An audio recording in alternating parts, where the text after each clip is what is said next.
자, 계속 이어서 전세권자의 현상 유지 및 수선 의무가 있다. 현상 유지 수선 의무.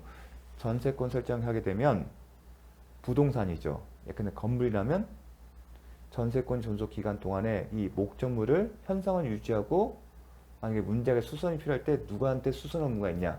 그겁니다. 현상 유지 및 수선 의무는 전세권자에게 있습니다. 이게 시험에 잘 나옵니다. 어떻게 나오냐? 전세권 설정자에게 현상 유지 및 수선 의무가 있다. 이런 식으로 나옵니다.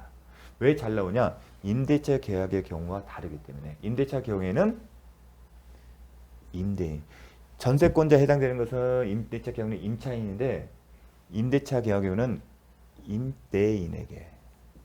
임대인에게 현상 유지 및 수선 의무가 있습니다. 이런 차이점이 있기 때문에 출제가 됩니다. 그리고 현상 유지 및 수선 의무는 뭐와 관련되냐면 필요비에 해당된다. 현상 유지, 필요비는 목적물의 가치를 유지하고 보존하는 데 지출된 비용입니다. 그게 필요비입니다. 근데 현상 유지 수선 의무는 바로 필요비에 해당된다.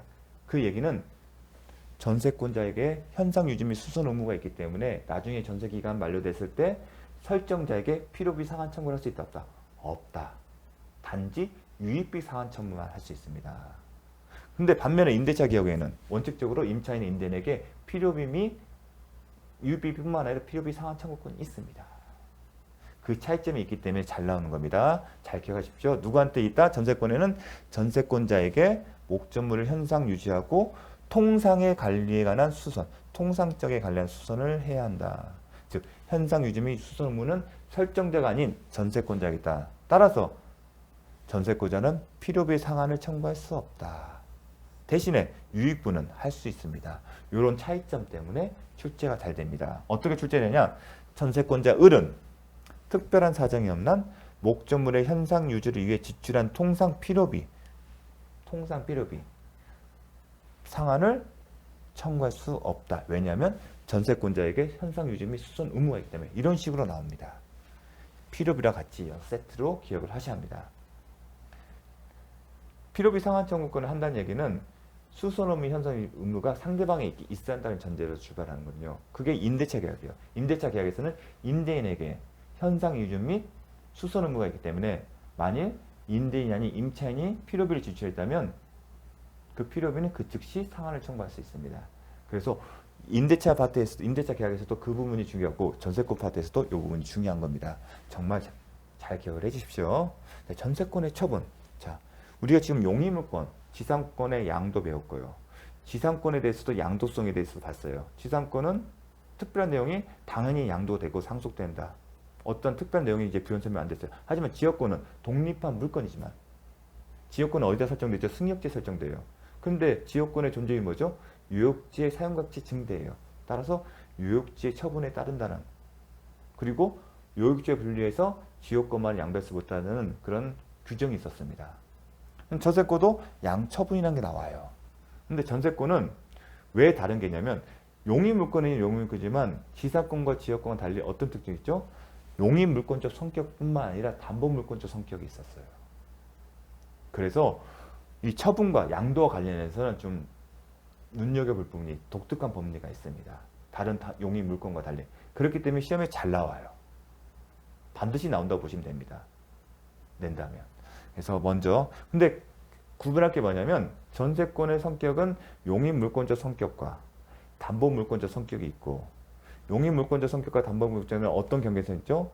존속기간 만료 등 계약 종료를 기점으로 해서 계약이 종료되면 용의물권적 권능은 소멸하고 그 위에는 오직 담보물권적 성격만 있다는 거, 즉 저당권의 성격만 있다고 제가 이해를 하였습니다. 근데 저당권에는 부종성, 수반성, 특히 수반성 같은 독특한 공통된 법리가 있어요. 그런 점이 이제 복합돼서 어떤 이슈들이 있기 때문에 중요하게 나옵니다. 그래서 하나씩 보겠습니다. 먼저 전세권의 양도면 항상 전세권의 처분을 가려면 전세권의 양도와 전세권은 담보물권적 성격이기 때문에 뭐가 있죠? 채권이 있어요. 전세금 반환 채권. 전세금 반환 채권을 생각을 해야 합니다.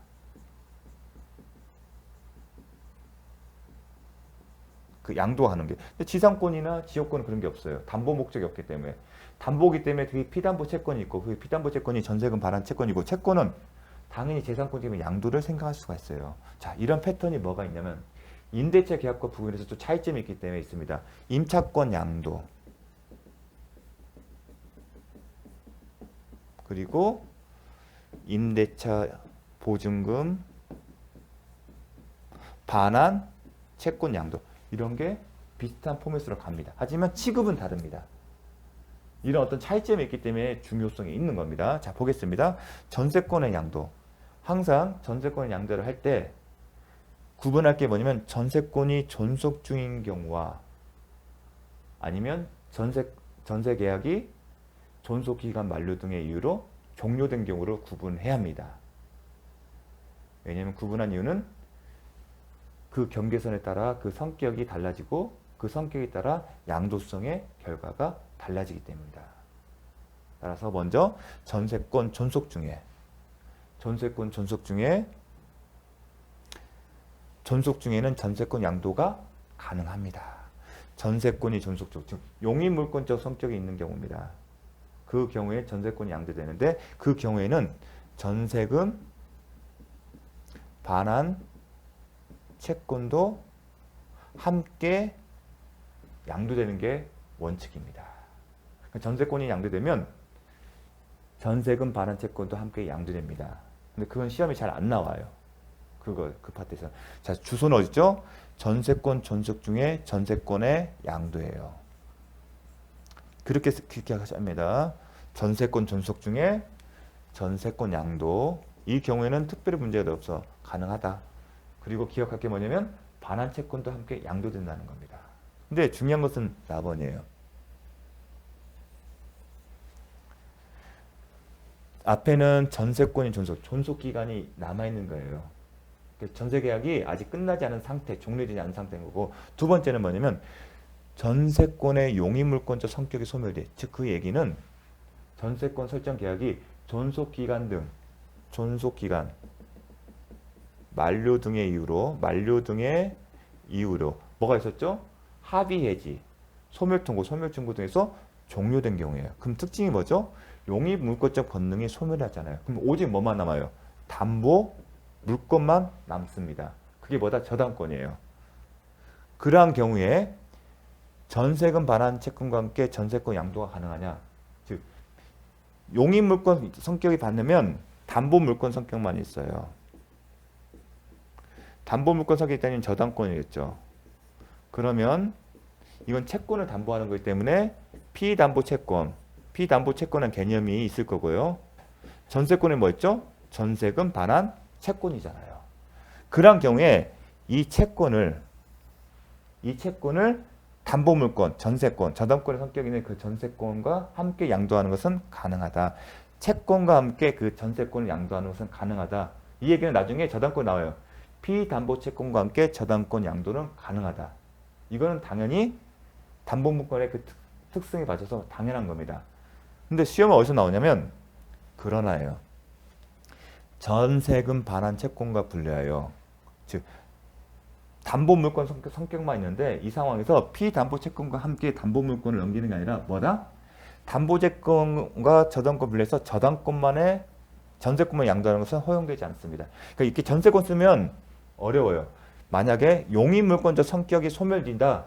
그럴 때 이 전세권은 뭘로 이긴다? 저당권을 생각하시면 됩니다. 다시 한번 설명할게요. 소멸되면 이게 어느 경우에 용의물권적 성격이 소멸되죠? 전세권이 설정 계약에 정한 존속기간 만료 등으로 종료된 경우에요. 그러면 담보물권의 성격만 있어요. 그때 그 전세권은 저당권을 읽으십시오. 그래서 소멸되기 때문에 이 전세권은 저당권이에요.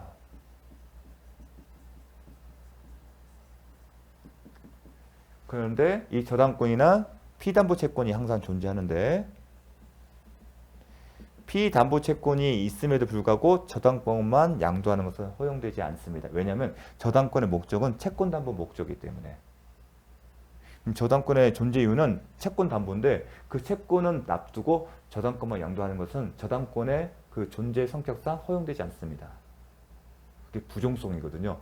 나중에 배우겠지만 담보물의 특징에서 부종성, 피담보 채권이 여부에 따라서 저당권도 결정된다. 즉 피담보채권이 성립돼야 저당권도 성립되고 피담보채권 성립하면 저당권도 소멸한다. 그게 부종성이거든요. 그런 관점에 그 기초에 의해서 저당권만 양도는 안 됩니다. 피담보채권이 있는데 피담보채권은 둔 채로 저당권만은 양도는 불가능합니다. 그게 핵심 포인트 1입니다.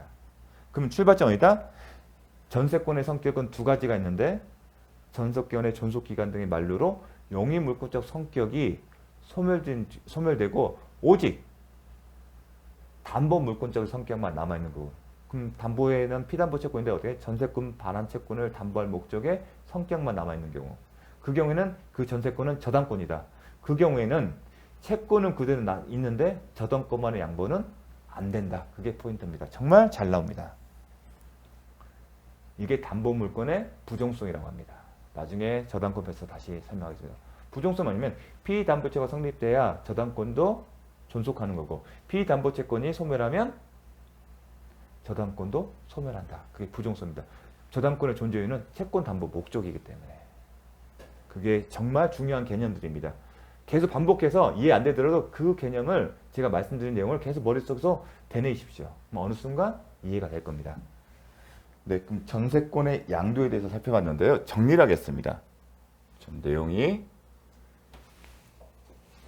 자, 전세권의 성격은 용의물권적 권능과 담보물권적 성격이 있습니다. 그러면 그 성격은 어떻게 구분하냐?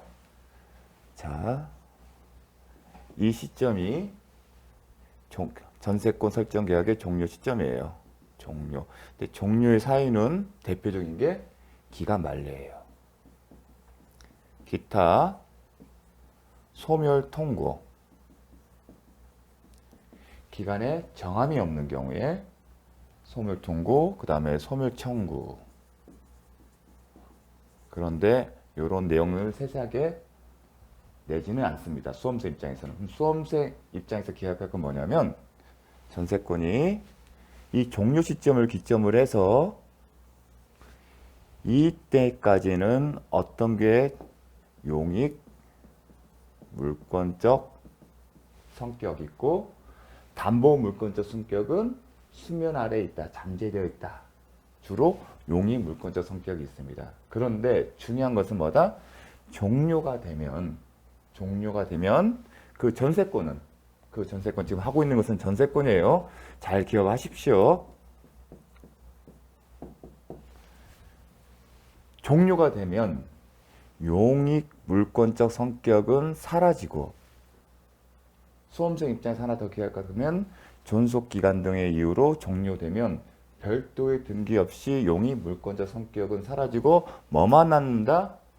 담보 물권적 성격만 있다. 이게 배운 내용입니다. 그리고 이 담보 물권은 저당권과 동일하게 본다. 이 저당권이라는 것은 담보 물권이라면 기억할 게 뭐냐면 담보를 위한 채권이 있다. 그게 피담보 채권이라거든요. 피담보 채권인데 전세권과 관련해서는 뭐라고 한다? 구체적으로 전세금 반환 채권이다. 자, 이런 식으로 정리를 하십시오. 그래서 사유는 지우고 요 성격만 남는다. 용익 물권적 성격은 자, 좀 줄여야겠네요. 자, 용익 물권적 성격은 없어진다는 거 이것도 좀 살펴보시겠습니다. 그러면 담보 물권적 성격만 있다. 이게 포인트예요. 지금 전세권 양도하고 있습니다. 배운 거 정리하면 그래서 전세권 양도와 관련해서 전세권이 존속 중인 경우, 즉 종료 전에는 뭐다? 전세권이 양도가 가능하다. 그리고 그 전세권 양도에는 전세금 반환 채권도 함께 양도된다. 근데 시험은 그 파트가 출제가 안 돼요. 그럼 어디서 나오냐? 시험은 여기에요. 종료된 이후입니다. 종료된 이후에 담보 물권적 성격을 갖고 있는 전세권만 양도가 가능하냐? 그게 출제 포인트 1입니다. 언제요?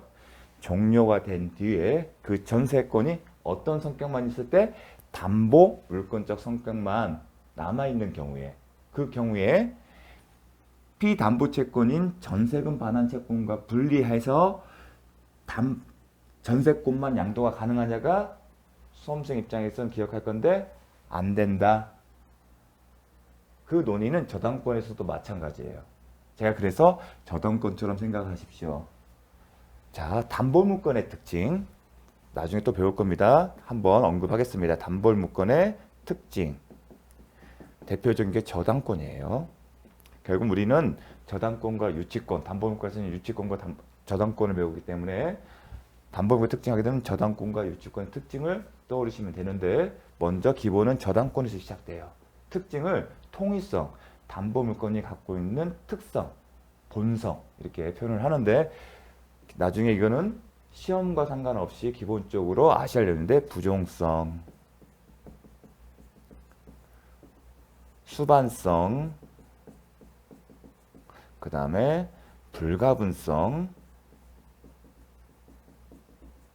4번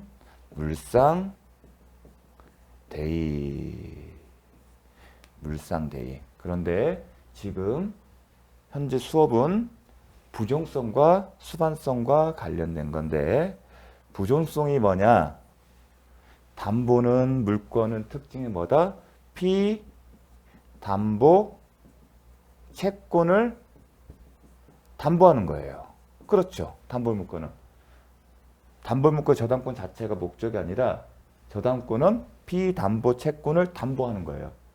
따라서 피담보 채권을 그래서 피담보 채권을 전제해야만이 저당권이 인정된다. 그 얘기는 피담보 채권을 전제로 하는 저당권은 존재하지 않는다는 겁니다. 그 얘기는 피담보 채권이 성립돼야만이 저당권이 성립되는 거고 피담보 채권이 소멸하면 저당권도 존재 이유가 없기 때문에 소멸한다는 겁니다. 그게 부종성입니다.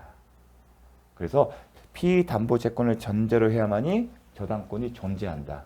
그 얘기는 결국은 피담보 채권을 분리해서 저당권만을 양도할 수 있다? 안 된다는 논리가 성립되는 겁니다. 왜냐하면 저당권은 단순히 수단이지 목적과 함께 움직인다. 그런 게 또 뭐였었죠? 소유권과 물권적 청구권은 목적과 수단의 관계에 있다. 따라서 목적인 소유권과 수단이 물권적 청구권을 분리해서 양도할 수 있다? 없다? 없다. 같은 연장선상에서 기억할 내용입니다. 정말 잘 나옵니다. 그래서 저당권 파트에서 잘 나오는 지문 하나가 저당권만을 양도할 수 있다가 맞냐 틀리냐 나오는데 할 수 없다. 마찬가지 그러면 전세권에서도 종료 후에는 무슨 성격만 있다? 담보 물권의 성격만 있다. 그걸 뭐로 불렀죠? 저당권. 그럼 이해가 쉽겠죠? 전세권만 양도할 수 있다? X다. 그걸 저당권을 바꾸시면 돼요. 왜냐하면 이 종료 이후에 전세권은 저당권과 같은 담보물권의 성격만 남아있고 그 담보물권의 성격에는 부종성의 특징이 있고 부종성의 특징이기 때문에 피담보채권에 해당되는 전세금 반환 채권과 분리하여 전세권만 양도할 수 없다. 그런 논리가 나옵니다. 그래서 요거를 여러분이 기억하실 겁니다. 그러면 수반은 뭐냐? 수반성은 뭐냐면 피담보채권이 이전하면 담보물권도 예컨대 저당권도 함께 이전한다. 그게 당사자의 의사에 부합되기 때문에 그렇습니다. 그러겠죠. 저당권을 확보된 채권을 양수받은 사람은 당연히 저당권도 함께 양수를 받고 싶죠. 그래야만이 그 채권의 담보력이 유지되지 않습니까? 만약에 저당권이 딸려오지 않으면 그 채권은 일반 채권에 불과해요. 일반 채권에 불과한 데는 저당권의 특징, 우선 변제 효력이 없다는 겁니다. 그래서 그런 의사에 비춰볼 때 수반성은 함께 이전하는 것이 당사자 보통의 일이다. 그게 수반성입니다. 그래서 나중에 저당권 파트에서도 중요합니다. 그래서 이 수반성. 그러면 이제 다음에 보는 게 이제 수반성이거든요. 자, 잘 기억하셨겠죠? 그러면 다음으로 넘어가겠습니다. 다음은 제목이 이거예요. 전세금 반환 채권을 전세권과 분리하여 양도할 수 있는지. 즉 전세권의 성격에는 용익물권적 성격과 담보물권적 성격이 있어요. 그렇죠. 그러면 이것도 나눠요. 종료 이전에 아니면 종료 이후에. 그래서 박한주로 이제 뭐 이렇게 이 도식을 가지고 다시 한번 보겠습니다. 이 그림을 잘 구별하실 수 있습니다. 저당권 단순히 담보물권의 성격이 있기 때문에 이렇게 안 나눠요. 하지만 전세권은 용익물권적 성격과 담보물권적 성격을 가지고 있기 때문에 그런 겁니다. 지금 이제 제목은 전세금 반환 채권을, 여기는 전세권에는 뭐가 있죠? 피담보채권인 전세금 반환 채권이 있습니다. 지금 주제는 이 전세금 반환 채권, 종전에는 전세권의 양도였고 지금은 전세금 반환 채권을 전세권과 분리해서 양도할 수 있느냐가 쟁점입니다. 여기서는 이 파트와 이 파트에서 다 시험이 잘 나옵니다. 첫 번째, 전세권이 종료되기 전, 종료된 2단계입니다. 2단계에서는 주로 용익물권적 성격이 있고 담보물권적 성격은 수면 아래에 있습니다. 잠재 있다가 종료되면 그때 딱 나타납니다. 2단계에서 전세금 반환 채권과 전세권과 분리하여 요 전세금 반환 채권만 양도가 가능할까가 쟁점입니다. 쟁점 주소를 아십시오. 2단계에서 전세권, 2단계 뭐예요? 전세권이 존속기간 중인 경우, 아직 전세권이 전세권 설정 계약이 종료되기 전인, 즉 전세권이 그 존속기간에 있는 중에 전세금 반환 채권을 전세권과 분리해서 양도할 수 있냐요? 요게 시험에 나오는데 자주 있는데 답은 뭐다? 안 된다. 왜냐하면 자, 전세권 설정 계약하면 그 성립 요소를 우리가 뭘 배웠죠? 전세 설정 계약이라면 다른 임대차 계약이나 사용대차 계약과 비교했을 때 전세권 설정 계약의 특징은 뭐다? 전세금 지급이다. 즉, 그 계약에 전세금을 전세권자가 전세권 설정자에게 준다는 내용이 있어야 합니다. 이 전세금 반환 채권이 그거잖아요.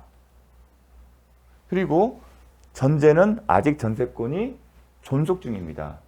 그러한 상황에서 전세권 설정 계획의 핵심인 이 전세금을 분리해서 반환 채권만 제3자에게 양도하는 것은 전세권 설정 계획의 핵심인 전세금이 없는 것과 같은 결론돼요. 그래서 전세권과 분리하여 전세금 반환 채권의 양도는 안 된다는 겁니다. 하지만 전에 배웠죠. 전세권의 양도는 가능하다. 그 개념 안에는 반환 채권, 전세금 반환 채권도 함께 양도하는 개념이 있습니다. 그래서 시험에 안 나와요. 그거는 당연한 거죠. 그래서 시험은 여기서 나옵니다. 잘 기억하십시오. 이 측면에서 다루는 문제입니다. 그러면 우리가 공부 차원에서 임대차 계약은요. 자, 임대차 계약이 존속 중일 때 과연 임차권과 분리하여 임대차 보증금 반환 채권의 양도가 가능한지. 왠지 이 경우에 전세권에 대해서는 안 된다고 했어요. 하지만 임대차 계약에서는 가능해요. 그런 차이점이 있기 때문에 시험에 더욱 잘 나오는 겁니다. 그럼 왜 임대차 계약에서는 임대차 계약 존속 중에도 임차권과 분리해서 임대차 보증금 반환 채권을 제3자에게 양도할 수 있을까? 그 이유는 첫 번째 이론적 설명으로는 임차인이나 전세권자에서는 항상 제목으로 이론적으로 학습적으로 그 강학상 임차인이나 전세권자가 자신이 보증금 명목의 전세금을 주고 임대차 보증금을 주는데 그 자금을 회수할 수 있는 투하자본의 회수 방법이 뭔지에 대해서 논하고 있습니다. 출발점은 그러한 관점에서 전세권의 경우에는 양도가 가능해요. 물권이기 때문에. 전세권 설정자의 동의 없이. 따라서 투하자본의 회수가 필요하면 전세권을 양도하면 돼요. 전세권자 설정자 동의 없이도요. 그렇기 때문에 더더욱 반환채권과 전세권과 분리하여 반환채권의 양도성을 인정할 실익이 없는 겁니다. 네가 돈을 회수할 필요하면 전세권을 양도해.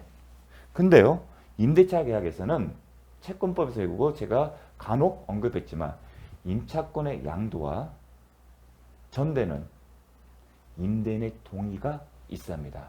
만일 임대인의 동의를 받지 않고서 임차인이 제3자에게 임차권을 양도하거나 아니면 전대차 계약을 체결하게 되면 임대인은 그 사유를 가지고 해지를 할 수가 있습니다. 결국 전세권과 비교가 있을 때 임차권 양도의 방법으로 자기가 투자한 자본을 회수할 수 있는 기회가 없습니다. 그래서 임대차 보증금 반환 채권의 양도가 가능한 겁니다. 그래서 차이점이 있다는 점, 그런 점을 기억을 해 주십시오. 다음, 자, 이 파트가 나왔고요. 그럼 다음은 종료됐어요. 그러면 어떤 성격이 있다? 담보물권의 성격이 있다. 그러면 피담보채권인 전세금 반환 채권이 있어요. 그럼 이 경우에 이게 지금 전세권이죠. 전세권과 분리하여 피담보채권만 양도할 수 있냐? 그게 쟁점이 되는데 이 경우에는 된다. 그런데 되는데 쟁점이 뭡니까? 이 쟁점은 담보물권의 특징이 수반성과 관해요.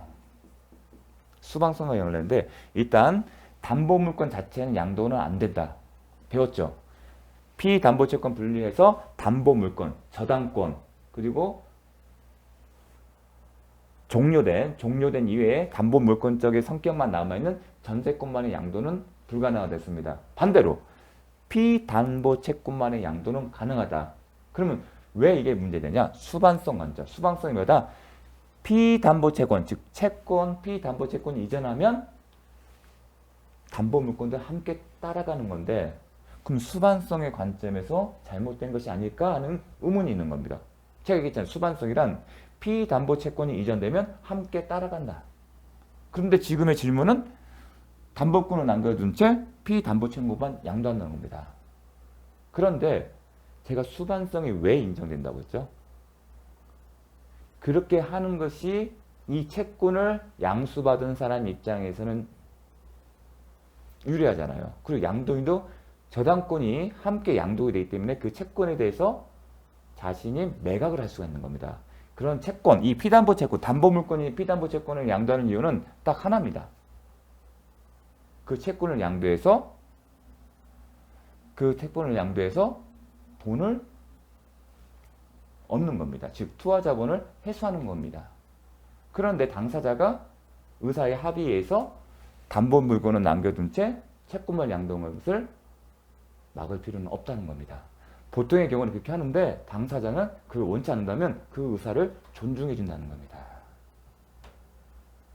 수반성이 원칙적인 모습이지만 당사자가 원치 않으면 채권만 양도할 수 있다. 그래서 요 경우에는 맞다.